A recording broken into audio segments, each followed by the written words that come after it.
paz, queridos. Eu venho agora trazer a ministração dessa quinta-feira. Gostaria que você abrisse sua Bíblia no livro de Marcos, no capítulo 4, começando a ler aqui no versículo 1, que diz assim: Outra vez começou a ensinar à beira do mar. Reuniu-se a ele tão grande multidão que ele entrou num barco e assentou-se nele sobre o mar. E todo o povo estava em terra junto do mar. Versículo 35. Naquele dia, quando já era tarde, disse-lhes: passemos para o outro lado. Versículo 36. E eles, deixando a multidão, o levaram consigo, assim como estava no barco, e havia com ele também outros barcos. Versículo 37. Se levantou grande tempestade de vento, e as ondas batiam dentro do barco, de modo que já se enchia. Versículo 38. E ele, porém, estava na polpa, dormindo sobre a almofada. E despertaram-no e lhes perguntaram: Mestre, não se dá que perecemos? 39. E ele, levantando-se, repreendeu o vento e disse ao mar: Cala-te, aquieta-te. E cessou o vento e fez-se grande abundância. 40. Então lhe perguntou: Por que sois assim tão tímidos? Ainda não tendes fé? 41. Encheu-se de grande temor e diziam uns aos outros: Quem, porventura, é este, que até o vento e o mar lhe obedecem? Eu quero tirar algumas lições para nossas vidas através desse texto. A primeira, querido, é que de fato Jesus está no barco não significa que não enfrentaremos tempestade. Nós vemos claramente na palavra do Senhor aqui que Jesus ele estava no barco de Pedro, mas isso não significou que a tempestade não alcançasse o barco de Pedro ali também. Eles começaram a vivenciar aquela tempestade como os outros barcos que estavam navegando sobre o mar da Galileia. Às vezes nós temos um pensamento errôneo, achar que pelo fato de nós sermos cristãos, pelo fato de Jesus estar em nossas vidas, nós não passamos diversidade, dificuldade, tempestade nessa vida. E isso não é verdade, não é bem assim, irmão. Passamos sim. E Jesus manda que a gente, quando estivermos passando, que nós devemos passar com bom ânimo, porque Ele venceu e nós venceremos. Então as dificuldades chegam para todos. Todos passam por diversidade. Todos passam por lutas nessa vida. Quem tem Jesus e quem não tem. Então nós vemos algo aqui nessa travessia, que o mar mudou repentinamente. A nossa vida também pode mudar. Às vezes a mudança acontece muito repentinamente. Não estava anunciado aquela tempestade. Não houve nenhum prenúncio que viria uma tempestade naquele dia. Ela chegou repentinamente e pegou de surpresa os discípulos ali. Assim como em nossas vidas também. A mudança pode ser muito repentinamente, como aqui estamos vivenciando nos nossos dias hoje. Um tempo atrás, queridos, estávamos vivendo a vida comum, trabalhando, né? Levando filhos para a escola, os filhos estudando, no templo, cultuando o Senhor, né? Nos reunindo, né? Passeando, comum. Mas de repente a coisa começou a mudar. E hoje nós estamos vivendo uma mudança repentina. Não é verdade? A mudança repentina não aconteceu somente na nossa vida, na vida da igreja, mas tem acontecido na vida de muita gente, né, no mundo afora. Assim como todos os barcos enfrentaram a tempestade, o barco de Pedro também o enfrentou. Assim como todo mundo está enfrentando essa pandemia, a igreja de Jesus também está enfrentando. Porém, Jesus estava dentro do barco dele e isso fez toda a diferença. Assim como Jesus está na igreja e isso faz toda a diferença. A maneira como nós temos que enfrentar essa tempestade tem que ser de uma maneira diferente daqueles que estão fora da igreja, estão enfrentando. Porque Jesus está na igreja, Ele está no nosso barco, nós estamos nele. E isso, querido, faz toda a diferença. Essa diferença tem que acontecer na sua, na minha, na vida da igreja nesses dias. A segunda lição que quero compartilhar é que na hora da tempestade os discípulos ficaram com medo. O medo é algo muito terrível para nossas vidas. Claro, irmãos, que existe um tipo de medo que é bom. Por exemplo, você olha um pitbull e tem medo dele te morder. Este tipo de medo é benigno, evita desastre e outras coisas mais, não é verdade? Porém, há um tipo de medo que é neutralizante, acaba por roubar a fé de quem a possui. Os discípulos estavam com medo. Eles procuraram Jesus por meio do medo e não por meio da fé. Aquele medo havia neutralizado qualquer medida de fé que estava ali no coração dos discípulos. Eu quero falar algumas verdades sobre o medo aqui para vocês. O medo faz você travar, faz você tratar pessoas que sempre te ajudam como se fosse seu inimigo. Veja só, né? Quando eles chegaram para Jesus, olha o que eles disseram. Você não se importa que vamos morrer? Eles exigem algo de Jesus, como se Jesus fosse o culpado pela tempestade. Por que eles fizeram isso? Porque eles estavam movidos pelo medo. E eles começaram a ver Jesus, que sempre estava ajudando eles, como aquele que estava sendo culpado. Por isso eles se expressam daquela maneira. O medo também causa amnésia, ou seja, esquecimento. Jesus havia curado paralíticos, cegos, multiplicado pães, feito muitas maravilhas. Agora, diante da tempestade, eles se esqueceram de quem estava com eles no barco e o que ele era capaz de fazer. O medo fez eles esquecer tudo que Jesus fez antes daquele momento, antes daquela tempestade. O medo provocou neles uma amnésia, um esquecimento. O medo faz isso na vida das pessoas. Querido, não deixe que essa ação desse medo, que a Bíblia diz que é um espírito, venha trazer uma amnésia, um esquecimento do que Jesus fez por você, daquilo que você já recebeu da parte dele. Não deixe que esse tempo roube suas experiências com o Senhor. Não. Creia que Jesus é o mesmo ontem, como diz a palavra. Ele é o mesmo hoje, no meio da tempestade. E Ele é o mesmo amanhã. Seu poder, seu amor não muda. Ele não mudou. Ele fez no passado, Ele também fará no presente e continuará fazendo no futuro. Não deixe o medo te roubar. Não deixe o medo tirar teus olhos de quem está com você e o que Ele é capaz. Jesus está com a igreja, Jesus está na igreja, Jesus está com você, Jesus está comigo, está com a nossa família e Ele é capaz de mudar toda e qualquer situação que estejamos enfrentando nesses dias. Amém? Terceiro, o medo faz que as pessoas que estão desesperadas exijam que as que estão calmas se desesperem também. Os discípulos chegaram até Jesus exigindo que eles fizesse alguma coisa, esvaziasse o barco. Eles procuravam a Jesus e ao ver Jesus dormindo, eles gritam, não te importa que morramos? Em outras palavras, levanta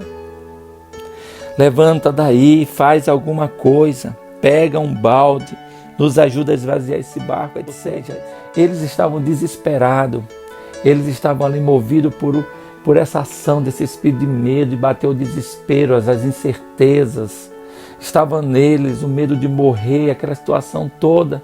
E quando eles vão até Jesus, eles veem Jesus calmo, descansando, dormindo, a cabeça sobre o travesseiro. E isso, eles começam a gritar para que Jesus também se afobasse, que Jesus também ficasse perturbado que nem eles.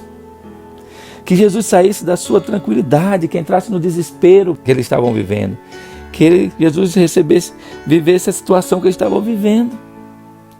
Essa situação de quem está com medo, irmão, eles querem provocar também o mesmo sentimento naqueles que estão calmos, que estão descansando na fé. A gente olha aí a mídia, né? Provocando esse medo, querendo trazer um pavor, um pânico em toda a terra. A gente olha, vê isso. Mas nós somos da comunidade da fé, irmãos, e nós estamos descansando na nossa fé, crendo que Jesus está no controle e crendo que Ele já fez todas as coisas. E a nossa fé fará com que tudo que já foi feito para nós e por nós se manifeste nesse tempo. Jesus estava descansando em fé. Embora aqueles que estavam movidos pelo espírito de medo estavam inquietos, estavam apavorados e queriam tirar Jesus do descanso da fé. É isso que o inimigo está tentando, tirar a igreja do descanso da fé, mas permanecemos firmes com a nossa fé, inabalável, no nosso Senhor Jesus Cristo. Amém? Eles procuraram Jesus por meio do medo e não por meio da fé. O medo neutraliza a fé, irmãos. Faz a gente ver somente o problema e nunca a solução. A pergunta é: Jesus está no seu barco? Jesus está na sua vida? Jesus está na sua família? Você procura Jesus por meio do medo ou por meio da fé? O medo mostra o problema, a fé a solução. O medo mostra a tempestade, a fé a bonança. O medo mostra um problema sem saída, a fé mostra um Deus sem limite. Deus não fica preocupado com o tamanho do nosso problema. Ele se preocupa com a nossa atitude. Vamos agir por medo ou por fé? Como vamos agir nesses dias? Algumas pessoas não sabem enfrentar a tempestade. Elas se desesperam e em uma tempestade, irmão, terá mais chance os que estiverem tranquilos. Algumas pessoas não sabem tirar tirar abundância no meio da tempestade. E por isso vive sempre em tempestade. Amém? Então, precisamos tirar proveito dessa tempestade. Foi no meio da tempestade que Jesus operou. E quando Jesus opera no meio da tempestade, amém, através no barco de Pedro, atinge os outros barcos também. O operar do Senhor veio para todos, mas Ele operou de dentro do barco de Pedro. Eu acredito, irmão, que o Senhor tem um operar, um agir poderoso nesses dias, mas Ele só pode agir de dentro do barco de Pedro, que hoje representa a igreja, do barco que ele está, do barco que ele foi convidado, que é a minha, a sua vida, a igreja. E quando nós liberarmos esse agir, os outros barcos que estão navegando no meio dessa tempestade, as famílias, as pessoas que andam sem esperança nesse mundo serão alcançados pelo Senhor também, como aconteceu naqueles dias, daquela travessia. Você está entendendo? Eu quero também falar aqui da terceira lição que nós aprendemos aqui. Lembre-se que no meio do vendaval, da tensa treva, Jesus dormia. Aqui está a lição para a nossa vida. Podemos ter paz no meio da tempestade.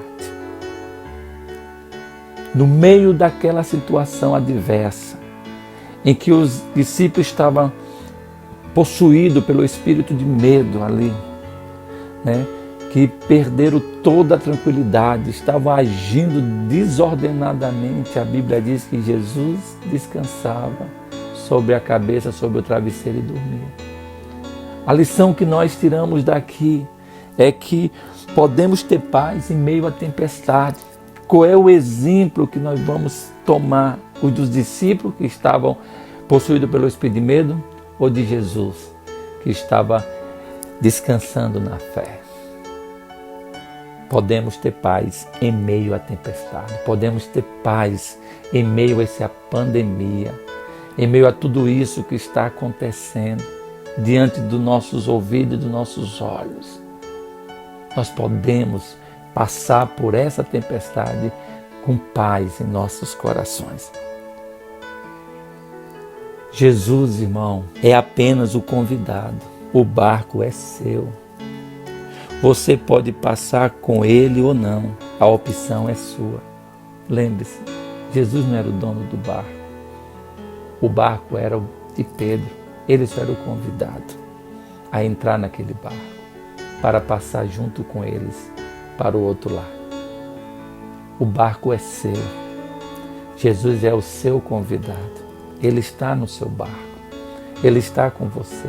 A decisão é sua, passar com ele ou não. Você decide. A decisão é da igreja, a decisão é nossa. Amém? Queridos, escute isso. Existe tempestade com raios e trovões, tempestade forte com granizos, tempestade que dura um dia e outras apenas algumas horas. Porém, todas têm algo em comum, todas passam e com certeza esta que estamos enfrentando também vai passar. E o que vai ficar é a experiência que o Senhor está trazendo para a igreja, para a nossa vida. Nunca mais nós seremos o mesmo depois dessa tempestade, depois que passar essa pandemia. Nunca mais nós seremos as mesmas pessoas, teremos os mesmos cultos. Algo está acontecendo dentro do nosso ser. Então vamos passar com o Senhor, vamos segurar a mão do Senhor, vamos entrar em dependência do Senhor, vamos gerar uma dependência nele a cada dia. Meu conselho para você que me ouve, não largue a mão de Jesus. Não se distancie dele. É tempo de se achegar mais e mais a ele. Esse é o tempo de abrir a porta e entrar no quarto e fechar a porta e em segredo buscarmos a ele. Esse é o tempo de a gente fechar a porta do quarto e buscarmos em segredo. É o tempo de gerarmos o nosso jardim de oração, de adoração com ele. É tempo de dizer: Senhor, eu não consigo sozinho. Eu não posso ir sozinho nessa jornada. Eu preciso do Senhor à minha frente. Senhor, vem comigo. Vai comigo, Senhor. Ele já está conosco, mas nós precisamos convidar ele a ir à nossa frente, a ele tomar a diretriz, a ele tomar a vanguarda. Não queira estar à frente. Coloque Jesus à sua frente. E você faz isso quando você acredita nele, quando você crê nele. Ele disse: sem mim nada podeis fazer. Ele continua dizendo que sem ele nada podemos fazer. O Senhor está te chamando. O Senhor está te chamando para o teu quarto. O Senhor está te chamando para a oração. O Senhor está te chamando para o jejum. O Senhor está te chamando para o arrependimento. Há uma chamada dentro do seu coração que Ele está chamando. Você precisa ouvir a voz do Senhor. Não somente uma pregação, uma ministração. Nós precisamos ouvir a voz do Senhor. Em nome de Jesus. Amém. Eu quero agora orar por você. Pai amado e querido. No nome de Jesus Cristo eu faço essa oração. Por mim, pela minha família e pela tua igreja, a família da tua igreja. Senhor, nós precisamos muito mais nesses dias do Senhor. Precisamos ouvir, precisamos de direção, precisamos de orientação. Precisamos, Senhor, que seja o Senhor aquele que vai à nossa frente. Precisamos, Pai, que no meio dessa tempestade o Senhor se levante. Nós não temos dúvida que o Senhor está conosco. A dúvida é: o Senhor está de pé no comando? Ou o Senhor é aquele que foi deixado de lado e está dormindo? O Senhor é o centro? Ou o Senhor é mais um na igreja, na nossa vida? E se o Senhor, Pai, é mais um na tripulação, eu quero te pedir perdão, Jesus. tanto pelos meus pecados, como os pecados dos meus irmãos. Porque tu não pode ser mais um na tripulação. Tu és o único. Tu tem que ser sempre único. Tu tem que estar no centro. Tu tem que estar no controle. Talvez, Senhor, Pedro achava, Tiago e João, que poderia atravessar aquele mar, que por muitas vezes eles já o fizeram, confiando nas suas habilidades naturais. Mas chegam momentos onde o natural não opera, onde o natural não move, e aí precisamos de uma intervenção sobrenatural. Mas eu tenho a plena certeza, se o Senhor já viesse no controle daquele barco, eles não passariam o que passaram. Eles só passaram o que passaram, porque o Senhor não era o controle daquela navegação. Trazendo para os nossos dias hoje, Senhor, também eu os vejo isso, que o Senhor não tem sido o controle da navegação, desse mar da vida que estamos passando. O Senhor não é aquele que está à frente. Muitas vezes o Senhor faz parte da tripulação, na vida de alguns irmãos, de algumas igrejas. Mas esse tempo tem que ser um tempo passado. O Senhor tem que ser aquele que vai à nossa frente. O Senhor é aquele que vai no comando. A tua palavra diz que os teus filhos são guiados pelo teu Espírito. Então o que guia é o que vai à frente. A tua palavra diz que tu és o bom pastor. E o bom pastor é o que guia as suas ovelhas. Não é guiado por elas. Ele veio para guiar elas. E eu quero pedir que nesses dias, Senhor, que seja o Senhor que venha, Pai, tomando a guia, tomando a direção das nossas vidas, das nossas decisões, tomando a direção da igreja, não só da igreja, Pai, onde eu congrego, mas da igreja universal, a igreja no Brasil, a igreja no mundo, Senhor. Porque o anticristo está vindo para enganar e nós precisamos resistir toda a mentira pela verdade. Que o Espírito da verdade, Senhor, que opera na igreja, venha operar nesse dia, vai à frente, Senhor, vai à frente. Em nome de Jesus. Irmão, deixe o Senhor ir à frente, dê lugar a Ele na sua vida, dê lugar na sua família, dê lugar no seu trabalho, no seu negócio. Dependa dEle, do levantar ao deitar. Em nome de Jesus. Eu te agradeço, Pai, por essa noite. Em nome de Jesus Cristo. Amém. Amém, Jesus.